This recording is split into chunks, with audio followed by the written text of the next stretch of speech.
All right. Again, thank you everyone for coming to BSides this year. We got some great talks. We have the CTF going. And thank you so much to all the volunteers and the sponsors. I hope everyone has had a chance to stop by and speak with them. But I would like to get our next speaker up and running. And his name is Chuck McAuley, and he has a great talk. So enjoy. Thank you. Hello, guys. I hope you guys have had a good lunch. And first talk in the afternoon lunch, learning all about Lambda things. Right. So I'm going to talk to you guys today about crypto miners, how they do drive-by exploits, break into servers, and then make fake money off of your equipment for you. My name's Chuck. I now work at a much more complicated company name. It's called Ixia, a Keysight company. I keep being the victim of being acquired by bigger and bigger companies. So if you don't know what Keysight is, I didn't either. Go Google them. They make all kinds of stuff. They're a giant mega conglomerate thing. I'm a man of many hats. When I work there, I participate in new product development, hacking, threat intelligence, research, firewall, intrusion protection. Testing is sort of where I came from. And I've been in InfoSec ever since I left college. And that was a long time ago. I can tell from being here today that I'm much, much older than I used to be. I'm not really big on social media, but if you like to follow people on Twitter, I'm Noble Trout. That's about all I am. And I mostly post stuff about InfoSec, but also stuff about a new Land Rover Defender I just bought with a right-hand drive. And I signed up as an Uber driver 4 years ago because I just wanted to figure out what it was like. And I like to go up and down mountains and watch too much TV. So they're my hobbies. Anyway, so what are we going to look at today? We're going to look at crypto miners on servers, notably other people's crypto miners on your servers. And we're going to look at what I'm calling 4 different campaigns that are attempting to infect servers and pump fake cryptocurrency stuff up into other people's pools and things. I'll show you the tools, tactics, and procedures that are used to develop and deploy this stuff, and what to look for. And we'll even get a little bit of partial attribution, not full attribution. I'm not going to show you a screen grab of the guy's Twitter profile. Sorry. You don't need to be a cryptocurrency advocate or naysayer, or really understand them very much, but you need to sort of at least know what a cryptocurrent coin is, what Monero is, and that mining is a thing, and that you can use Monero to buy drugs or video games or go online gambling or something. That's about all you need to know about that, though. So if you're hoping they're going to learn how to do cryptocurrency mining, wrong place talk. So part of what we do at Ixia, a Keysight company, is threat intelligence. We manage a giant honeypot network with hundreds of simulated servers. They grab web shell exploits, brute forcers, simulate administrative consoles, ICS systems, all kinds of fun stuff. And without going into too many details, it's sort of a hybrid of open and closed source software. We even use some off-the-shelf tooling. You'll see Splunk screenshots in here. Splunk's great for us to just do the data mining on the raw data. These are some of the attacks that we use, that we see a lot. So we're targeting WordPress or Oracle, Apache Tomcat. Those are the sorts of stuff that you see a lot happening across these drive-by hackers. Also a whole bunch of WannaCry and SMB exploits for the last year and a half, right? If you aren't in the honeypots, come talk to me. They're lots of fun to set up. They're really hard to maintain and get good data from once you start scaling beyond about 5, which is sort of the problem sets that we've been working with. So some of the more interesting things that we've seen from watching these sort of drive-by exploits as they develop and get better, and this stuff in red, some of this stuff is from back when I was in college, right? But you know, you've got sort of Perl bots and DDoS bots that are trying to just plant themselves on a system and then send out spam or send out denial of service attacks from that server off somewhere else. The most modern variant of that you could probably think of as Mirai or Gaffiget, those sorts of bots that are now infecting IoT devices, but they have a long lineage going way back. More recently, you've got ransomware, which worms its way across a network, and then basically profits from locking access to that system. So the first stuff was I land on the server, then I figure out what I have. Is it of value? I steal it. If not, I'll use it to deploy and send out my own stuff. The second one is just, I don't care what's on there. If I deny you from using it, I don't need to figure out a way to sell the marketing list that you have, but I know it's important to you and you're gonna pay me to get it back. Now, the last sort of version of this has now become just, I'm gonna use your compute resources. I don't care what you have. I'm gonna kill it all off and just use it to make me cryptocurrency and then sell that for cold hard cash. This is much more effective and a much more sort of linear progression of taking the thing that I got and making it into money, which is what I want. And so you sort of see this sort of crisscross of risk versus reward. More servers equal more value and benefit for you, and there's less risk, right? There's less interaction or anything that need to happen here as we move from left to right, right? So let's look at campaign 1. This one tried to use 3 different exploits. I was able to get full sort of understanding of 2 of them, and one of them was sort of a little bit of guesswork going on there. You'll notice that it's using an awesome attacks from 2013 and 2012. All of this data that you're looking at from the honeypot perspective was harvested from, say, December last year until June. So these are relatively recent honeypot data logs that we've been digging through to find this stuff, but the exploits used tend to date back a few more years. You also have a JavaScript injection attempt, which I'll also show you. And I was able to tie all these together by looking at the same wallet and host name, hosting some of the stuff. So the first CVE, I saw this January 10th, 2017. This is that Ruby exploit from 2013. And if you dig into it, you'll see that it's what we call a deserialization vulnerability. So you post a file to a Ruby on Rails server with some XML formatting and then some base64 garbage. Well, anyone who's done a network CTF will tell you if I see base64, the first thing I do is decode it and see what it is, and there it is. It just runs system, updates cron tab with a shell script to run and wget, and you're off to the races. So you don't really need to understand what the exploit does in order to understand what it does, I guess, is the right way of putting it, right? If you see wget in a post, it's bad. This is gonna be a common theme. So this one is a PHP exploit where it's just basically, hey, PHP, run this. And PHP goes, okay. And it's the exact same file that it loads up in cron tab. I hope you guys can see this at the back. If you can't, feel free to just stand up and move forward, because otherwise this is just gonna be a bunch of screens that you can't see. At the bottom, this is actually from an SSH honeypot. And it's the username being sent over. Now, I've found a couple vulnerabilities like this a long time ago in like NetScreen and Juniper firewalls. And basically you try to log in via SSH, you send JavaScript in there, and then when you go in the weblog and you go to see invalid user logged in, it will run the shell script for you as the web administrator access to the firewall, so you can make a permission of allow everything. So this probably is injecting a JavaScript-based crypto miner. Unfortunately, the site hosting this was down by the time I went and found it. So that's conjecture, but I'm guessing that internetresearch.is is not a place that you want to go on the internet. And that's because it hosts this file here, which is the file that was injected with cron tab. And what it does is there's a bunch of alphabet soup stuff going on here, but basically it's downloading a file called SSHD from a Tor to web address and then running it.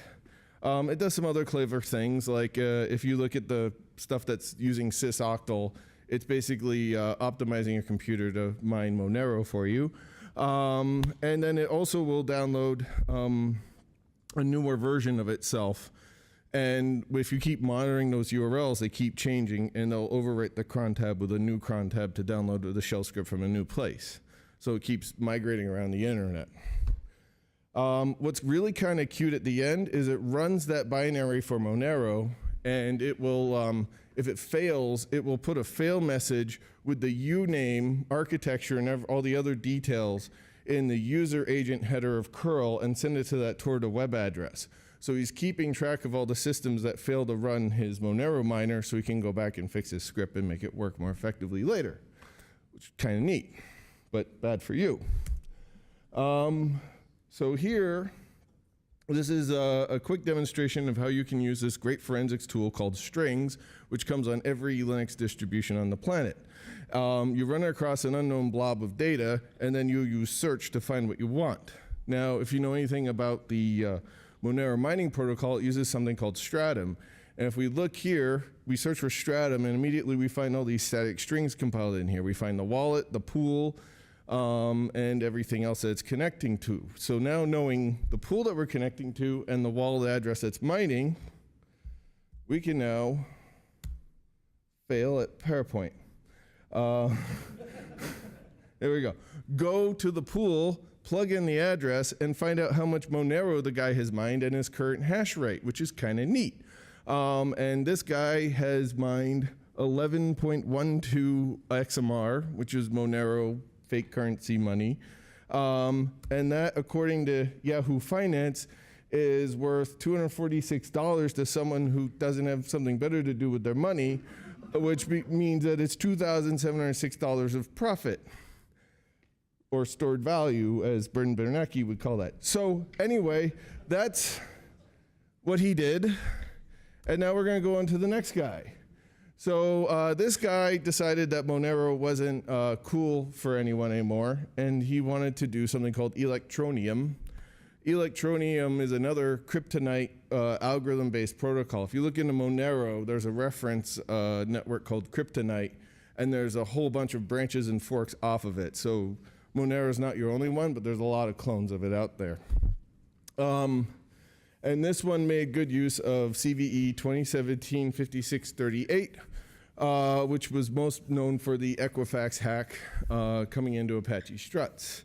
Once again, how many of you guys have seen this vulnerability yourself? You looked at it?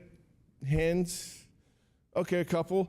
It's once again like one of those vulnerabilities that you don't need to actually understand the vulnerability to recognize the badness. It just runs curl and says download me and run me, and you go okay, and then the rest is just framing of the attack. So it's another deserialization vulnerability. That means you basically create a sort of instance of an object, you shove it into the server takes that object, takes that text, makes it back into an object, and runs the code that's in there, and then part of that deserialization process is to run curl and download itself.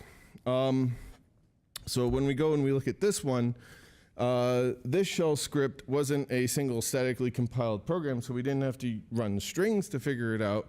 We just needed to download the configuration file. So we got an IP address and a wallet. It was right there. But this presented its own unique set of challenges to figure out attribution.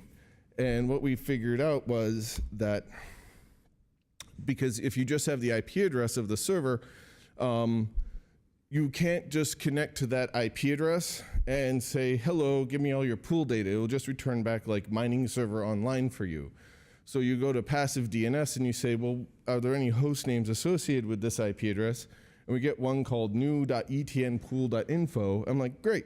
So I type in etnpool.info, and lo and behold, it's the mining pool web console. And then I plug in the address and I see how much Electroneum he has. And then according to a site that wasn't Yahoo Finance, because even Yahoo Finance doesn't track Electroneum, we found out that each Electroneum is worth 7 cents. But he had mined 131,000 coins of Electroneum, so that ended up being a lot of money in real dollars. So I was like, I've never heard of this. What is this stuff? And apparently, if you go look them online, they were at the Mobile World Congress. They had a bunch of young people all marketing stuff. It's going to change how you pay for stuff with your phone because Apple iPhone Pay doesn't work. Or it does for me. I don't know about you. And so they start this thing called an ICO. An ICO is initial coin offering. What it really means is, hey, get in on this now and start mining me my coins, and you will reap the benefits of selling them later at an inflated cost to someone else. Some might call these things like Ponzi scheme-like or scammy, but this is what they do. And so then it closed early October 20th. Make sure you keep these dates in mind because this matters. And then someone called HackerOne on November 1st said that, yes, it's safe. But I don't know what that is. It didn't really lead anywhere, safe feeling. So I went and was like, well, when's the first time I saw this guy? Because I had his IP address and shell script where it came from and what he was trying to inject. And sure enough, it was in the middle of his of the ICO that he just sort of appeared out of nowhere. And if you know anything about mining currency, you want to mine the early currency. It's the easy numbers to figure out, right? If you're in there later, then it's a lot harder to find those math beanie babies, right? So you really want to be there early, and that's why he got 131,000 of them. So yeah, that's, you know, that's what they're doing. So then this is another one. It's the same stuff again. But this one is a Oracle deserialization vulnerability. It has curl. It downloads a thing and it sends it to bash. This one's Monero, and it was good from February 24th to April 4th. So if we look at this one, this guy started getting really clever. He kills everything that runs on the system. Like if you look at this, it's p-kill for pages and pages and pages and pages. He kills Apache and Postgres and IP addresses and everything. Death to it all. And then on the right, he keeps trying to download different types of miners and making sure they execute. If they don't execute, he downloads a different miner and runs it, and over and over and over again. So he's like really trying very, very, very hard. Once again, we are able to pull out the mining pool and the hash and get all that out. And then he also targets Windows. So he's got this auto.exe file that he downloads. He used Windows shell to do it, and then he also has a PowerShell script he tries to inject. So he tries both ways to get it to run, and tries to hit it each way, right? And then when we execute it in our Cuckoo sandbox, we find that the wallet is the exact same. So then we go and we find the wallet, and we find out that he made $95 out of all that effort. Sometimes you're not a winner. So it's kind of neat because you can sort of get like a good site survey of what bugs are like best to exploit, right, from watching this stuff passively completely. And now we have example 4. This guy was kind of interesting. So he once again targeted that WebLogic Oracle bug. It was Monero again. It also targeted this thing called a cacti network weather map, which is like one of our biggest hitters on our honeypots for some reason. And it's this really weird sort of Joomla plugin kind of thing, or WordPress plugin for monitoring your network health. I don't know where it came from, but they love to exploit it. And then there's a URL, which at the time, I still don't know what it's for, was cools.php !ID equals and then shell script. There's no CVE that I can seem to associate this one with. So I don't know what it's exploiting, and no one else can seem to figure it out on the interwebs. So, and then this guy used different wallets, but he always hosted all of his secondary payloads at the same IP. So that's how we sort of tied it all together for him. So I don't know if any of you can read this side, but at the top, those are the cools.php stuff. And like I said, I couldn't figure out what vulnerability that was referencing. Then you got the weather map plugin attacks, and then you've got the, at the very bottom, the Oracle WebLogic one, right? He targeted Oracle with Windows and downloaded minerxmr.exe on there and attempted to execute it. And the Windows binaries are not always easy enough to just execute, and you see a screenshot of the mining wallet there. I wish everything was that easy. It can be packed, it can be hidden, demonized, shoved away. I did figure out later I could have used binwalk on this one to figure it out, but I just detonated it and then looked at the network traffic, and it was right there, and it had the mining server connected to, and the wallet and all the stuff I've shown you 4 or 5 times now, and was able to figure out that on the Windows side, he made $1,600 mining this stuff, which was kind of neat. But once again, over on Linux, it was a sad trombone noise. You can't probably see that, but it says 0.03 XMR, so it was a nothing. So whatever he was trying to exploit on Linux wasn't working, but he hit it big with Windows. So those are the 4 campaigns I wanted to show you guys. Take a quick breath and drink my water. The next part of this is I'm going to look and show you sort of like the amount of scale and energy required to do this sort of stuff, so you can sort of try to figure out how to measure what the impact is from people doing this stuff on the internet. To be fair, I could sit all day looking at my honeypot logs and find millions of instances of this stuff. I just picked on these 4 guys because they were the first 4 I found. I've never worked at Splunk or made any money off of selling Splunk or anything, but I'm a huge proponent of using it at this point because digging through it to find stuff is just so fast compared to using anything else. So if it wasn't for Splunk, I wouldn't have been able to find all that stuff for you.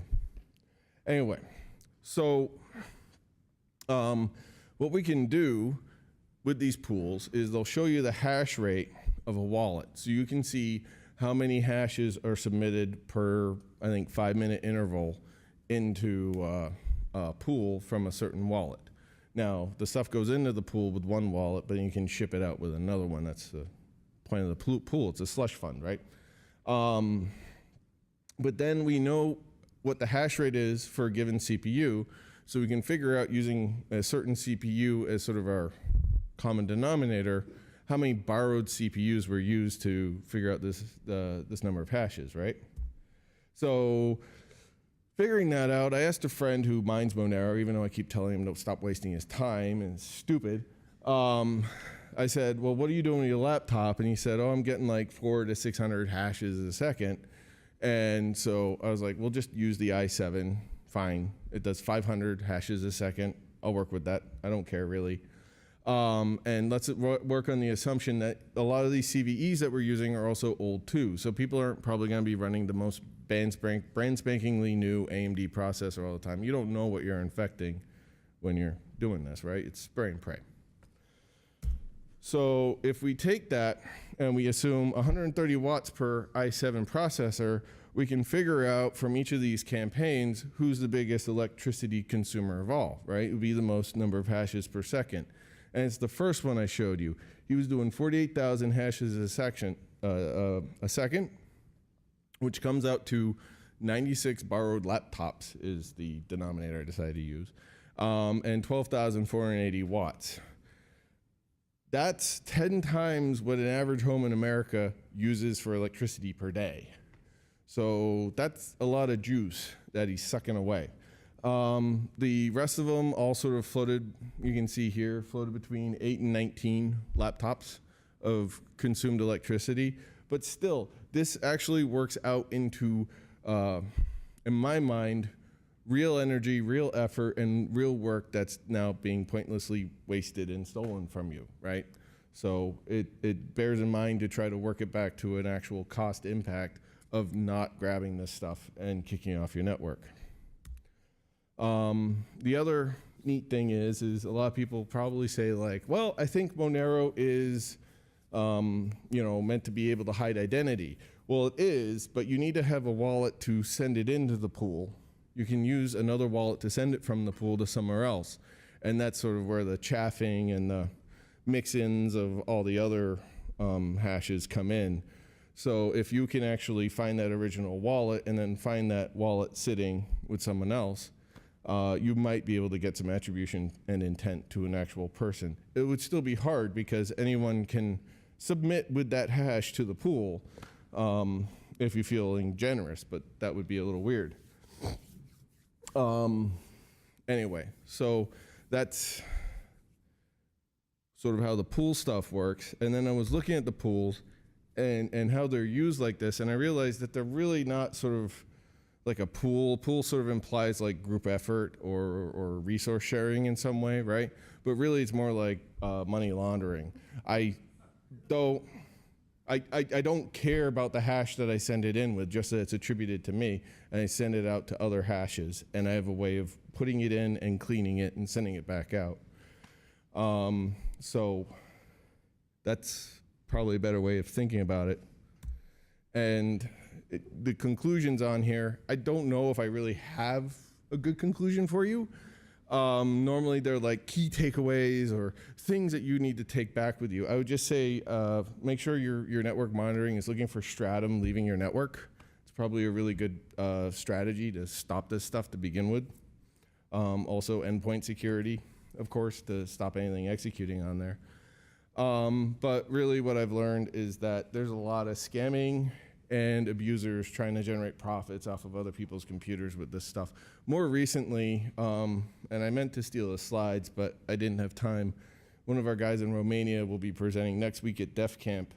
And what he caught was a bunch of people using the Eternal Blue exploit, which WannaCry also used, to run around shifting miners from location to location, and generating Monero coins with that as well. Those are probably the main things to sort of take away from that. And that is also like why I don't really dabble around in cryptocurrency at all, is because there's just too much sketchy stuff flying around with it. The more I look at it like this, the more I'm like, I don't want any part to do with this stuff. So I'll stop now. That's sort of presentation one. I have a bonus presentation because I told these guys that I was only going to take up 30 minutes and they gave me an hour. So are there any questions on this one? Yes.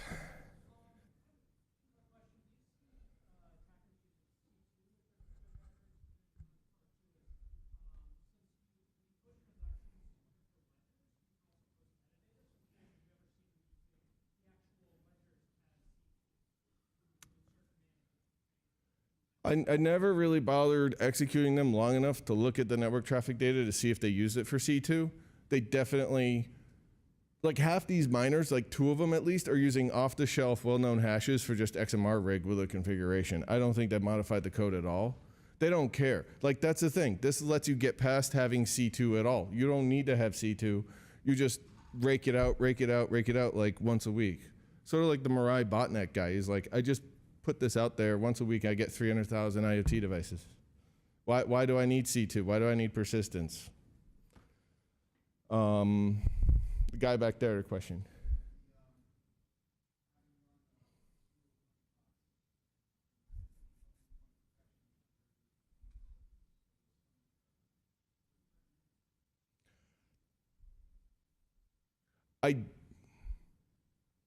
I know of names of endpoint solutions.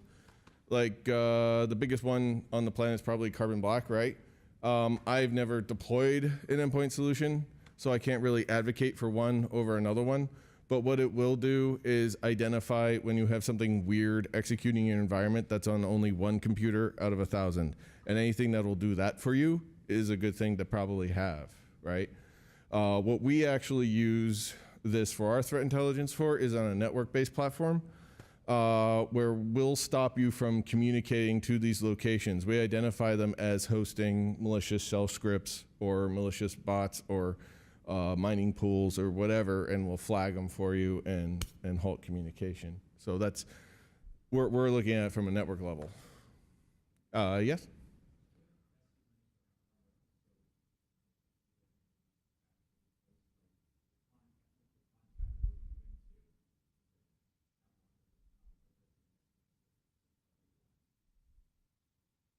I heard SE Linux App Armor, and not much else. I'm sorry, man.